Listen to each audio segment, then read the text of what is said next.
Hello guys, আসসালামু আলাইকুম। তোমরা সবাই কেমন আছো? আশা করি তোমরা সবাই অনেক অনেক ভালো আছো। আজকে আমি তোমাদেরকে 3টা ভৌতিক ঘটনা শোনাতে যাচ্ছি।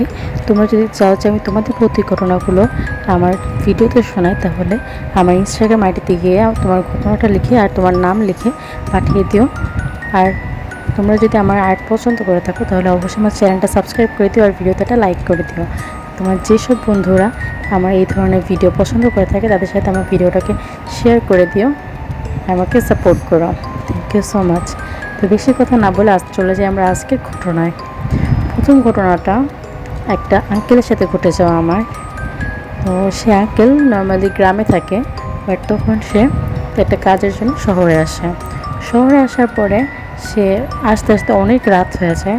তখন সে বাস স্ট্যান্ড থেকে নেমে সামনে হাঁটা ধরে এবং রিক্সা খুঁজতে থাকে, কিন্তু কোনো রিক্সা সে পাচ্ছিল না।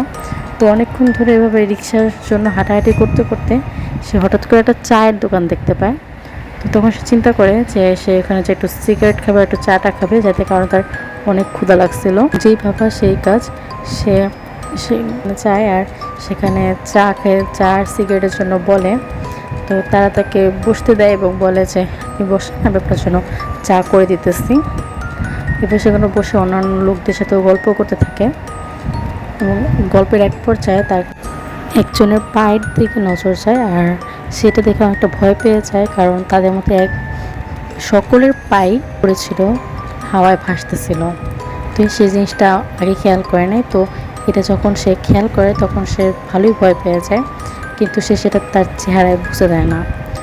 তখন সে চাওয়ালাকে বলে যে তুমি একটু ওয়েট করো, আমার একটু ওয়াশরুম চাপছে, আমি একটু সাইড থেকে ওয়াশরুম সেরে আসতেছে। তো এটা বলে সে কোনো মতো ওইখান থেকে বেরোয় আসে এবং বেরোয় আসার সময় সে একবার পিছনে তাকায়। তো যখন সে পিছনে তাকায় তখন সে দেখে যে ওই দোকানে যে লোকরা ছিল তারা রক্তবর্ণ চোখ করে তার দিকে তাকায় আসে। তো এটা দেখে সে আর অনেক বেশি ভয় পেয়ে যায় এবং খুব জোরে দৌড়তে থাকে এবং দৌড়তে একসময় সে মেইন রোডে এসে পড়ে।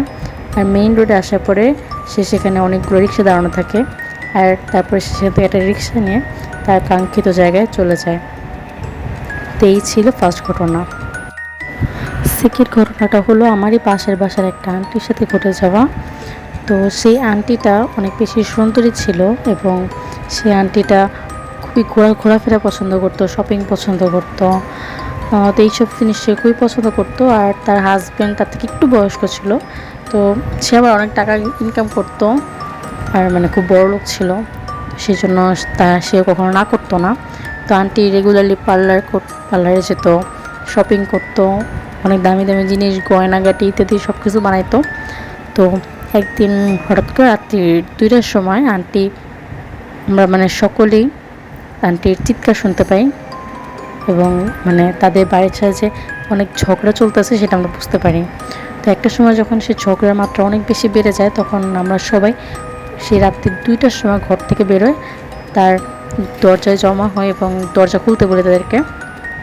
তো তার হাজব্যান্ড গিয়ে দরজা খুলে এবং খোলার পরে সেই আন্টি কোনো মতে ঘর থেকে একটা ছুট দিয়ে বেরোয় যায় এবং বেরোয় গিয়ে আমাদের যে মেইন দরজা আছে, মানে গেট আছে যেখান থেকে আমরা পুরো বিল্ডিং থেকে বেরোয় যায়, সেই গেটে গিয়ে টাকাটাকি করতে থাকে যাতে তাকে দরজা খুলে দেওয়া হয়। তো এটা দেখার পরে আমরা আব্বু আম্মু যারা আছে তারা সবাই মিলে আন্টিকে বুঝাইছে, আর যারা মহিলারা আছে তারা সেই আন্টিকে ধরছে। ধরার পরে সেই আন্টিকে বসায় মাথায় পানি টেনে দিচ্ছে।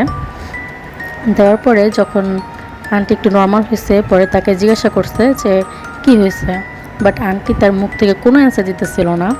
তখন আন্টির হাজব্যান্ড বলছে যে বলতেছে ওই রাত্রি 2টার সময় ও পার্লারে যাবে। তো এটা শুনে তার হাজব্যান্ড তো মোটেও যখন অনুমতি দিতেছিল না এবং সে চলে যেতে চেয়েছে, তখন তাকে আটকাইতেছিল। তাই সে তার হাজব্যান্ডকে মারতেছিল, ধরতেছিল এবং তার হাজব্যান্ড তখন থেকে অনেক আটকানোর চেষ্টা করে। যে নিয়ে ঝগড়া হয়। তো রাত্রি 2টার সময় তাদের এই সমস্যাগুলো হয়। তো হওয়ার পরে যখন সবাই জমা হয়ে যায়, তখন সবাই আন্টিকে জিজ্ঞাসা করে, কিন্তু আন্টি লিটারেলি কোনো অ্যান্সার দিচ্ছিল না, এক চোখে মাটির দিকে তাকায় ছিল। তো এরকম অনেকক্ষণ যাওয়ার পরে আন্টি হঠাৎ করে একদম অজ্ঞান হয়ে পড়ে যায়। সবাই অনেক বেশি ভয় পেয়ে যায় যে কী হইলো। সবাই এবার হাতে পায়ে পানি দিয়ে মালিশ টালিশ করার পরে যখন আন্টি হুঁশে আসে তখন তাকে জিজ্ঞাসা করা হয় যে কী হয়েছিল আর সে কেন রাত্রি 2টার সময় কোন পার্লারে যাবে। তো আন্টি শুনেই অবাক হয়ে গেছে যে সে রাত্রি 2টার সময় কেন পার্লারে যাবে, সে তো ঘুমাইতেছিল। সে মানে কে কী বলতেছে তারা সে কার কথাই বুঝতেছে না। ইভেন সে তার বাসা থেকে নিচে কেন এটা ভেবেও তো সে অনেক বেশি অবাক হয়ে গেছে। তো এটা শোনার পরে সবাই তো অনেক বেশি ভয় পেয়ে গেছে যে আন্টির তার মানে কিছুই মনে নাই। তো তাও কেউ বিষয়টা পাত্তা দেয় না, তবে আন্টির হাজব্যান্ড এই বিষয়টাকে অনেক বেশি পাত্তা দেয়। তখন সে তার ওয়াইফকে তারপর দিন একটা হুজুরের সাথে কথা বলে। হুজুরের সাথে কথা বলার পরে সে জানতে পারে যে মেবি এই বাসাটায় মানে তারা যে সাইডটায় থাকে ওই সাইডটায় দিকে একটু সমস্যা আছে, যার কারণে সেখান থেকে বিভিন্ন ধরনের প্যারানর্মাল এন্টিটি আসা যাওয়া করতে পারে। তো সেখান থেকে কোনো একটা এন্টিটি মেবি তার ওয়াইফের উপরে ভর করছিল। তো এই জন্য পরে ওই ফ্ল্যাটটাকে তারা সম্পূর্ণ তাবিজ এবং অন্যান্য যে পবিত্র জিনিসপত্র আছে যেমন আল্লাহর নাম দিয়ে সূরা কারাত এসব লিখে বোতল ভরা তারপরে তারা সব দরজা জানলা সাইডে সাইডে লাগাই দিছে। এরপরে থেকে আলহামদুলিল্লাহ তাদের আর কোনো সমস্যা হয় নাই। এখন যে ঘটনাটা বলবো এটা আমার এক বেস্ট ফ্রেন্ডের আন্টির সাথে ঘটে যাওয়া। সে আন্টি একদিন চুল ছেঁড়া সন্ধ্যার সময় হলুদ কালারের শাড়ি পরা একটা গাছের সামনে থেকে পার করা পুকুর পাড়ে গেছিলো কলসি নিয়ে পানি আনতে। তো এটা তার শাশুড়ি যখন দেখছে তখন তাকে অনেক বকাবকি করছে আর ঘরে নিয়ে গেছে। যদিও তখন এরপরে সব সমস্যা ঠিক হয়ে গেছিলো, কিছুই হয় নাই তখন আপাতত। তবে মেইন সমস্যা শুরু হয় রাত্রে। মাঝরাতের দিকে আন্টি যখন ঘুমায়াছিল তখন তার হঠাৎ করে ঘুম ভেঙে যায় এবং সে সব কিছু ভাঙচুর শুরু করে। এরকম ভাঙচুর করতেছে আর তার বাচ্চাকেও মারতেছে, তার হাজব্যান্ডকে মারতেছে। তো এগুলো করার পরে অনেক কষ্টে তাকে শান্ত করানো হয় এবং তাকে পানি পরোটা খাওয়াই দেওয়া হয়, ঝাড়ফুঁক দিয়ে দেওয়া হয়। যেহেতু গ্রামের মানুষ একটু ধার্মিক হয়, তারা এসব বিষয়ে ভালো জ্ঞান রাখে। তো ওই রাত কোনো মতে তারা পার করে, কিন্তু এরপরে 2-3 দিন পরে সে আন্টি আবারও একটু উন্মাদ হয়ে যায় আর হঠাৎ করেই সে মানে বাসা থেকে গায়েব হয়ে যায়। সে আর তার বাচ্চাকে তাকে কোথাও খুঁজে পাওয়া যেতেছিল না। তো এরকম অনেকক্ষণ খোঁজাখুঁজির পরে একটা সময় যায় একটা মানে তার হাজব্যান্ডের ফোনে একটা কল আসে, যে কলটা আন্টির ফোন থেকে করা হয়েছে। তো যে কলটা করছে সে একটা লোক ছিল, যে একজন বাস কন্ট্রাক্টর ছিল। তো সে বাস কন্ট্রাক্টর থেকে ফোন দিয়ে বলতেছে যে আপনার স্ত্রী তো মানে বাসে এসে অনেক ঝামেলা করতেছে। সে বাস থেকে তাকে জিজ্ঞাসা করছে মানে কোথায় যাবে, সে কোনো কিছু বলতেছে না আর একটু পর বাচ্চাকে মারতেছে, এখন মানে কিছু একটা করেন। পরে এটা শুনে তো অনেক ভয় পেয়ে গেছে। পরে তাকে বলছে যে আপনারা কোথায় আছেন। তো বাসওয়ালা তার লোকেশন বলে আর মানে কোথায় যাইতেছে সেটারও লোকেশন বলে। তো বলে যে আচ্ছা ঠিক আছে, আমি এই বাস স্ট্যান্ডে এখানে দাঁড়ায় আছি, আপনারা আসেন, আমি এখানে আমার ওয়াইফকে নিয়ে যেতেছি। তো সেই অনুযায়ী আঙ্কেল ওখানে দাঁড়ায় এবং আন্টিকে ওখান থেকে রিসিভ করে নিয়ে যায়। তো আন্টি সেখান থেকে একদমই আসতে চাইতেছিল না এবং অনেক জোর জবরদস্তি করে তাকে নিয়ে আসা হয়। নিয়ে আসা হওয়ার পর যখন তারা গ্রামে আসার পর আন্টির অবস্থা একদম খারাপ ছিল, সে একদম পাগলের মতো করতেছিল। তো এরপরে তাকে একটা কবিরাজ বা ওঝা দেখানো হয়, তারা কিছু রিচুয়াল করে এবং তখন তার বাঁ হাতের যে কোনোই আঙ্গুল, সে কোনোই আঙ্গুলে অনেক জোরসে চাপ দেওয়া তাকে জিজ্ঞাসা করা হয় যে কে তুই।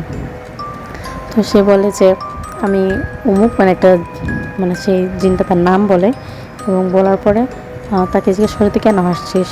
তখন সে বলছে যে ওই দিন সন্ধ্যার সময় ও করে আসছে, অনেক সুন্দর লাগতেছিল এবং আমার অনেক পছন্দ হয়েছে আর আমি ওকে নিয়ে যাব। তাকে বলছে না তুই তোকে নিয়ে যেতে পারবি না, আর তুই এখান থেকে চলে যা, ওই ছেড়ে দেয়। তো সে ছাড়তে রাজি হয় না। এরপরে তাকে অনেক ভয়ভীতি দেখানো হয়। এরপরে ফাইনালি সে একটা খাসির বিনিময়ে তাকে ছাড়তে রাজি হয়। তাকে বলে যে তুই যে চলে যাবি সেটার প্রমাণ কি।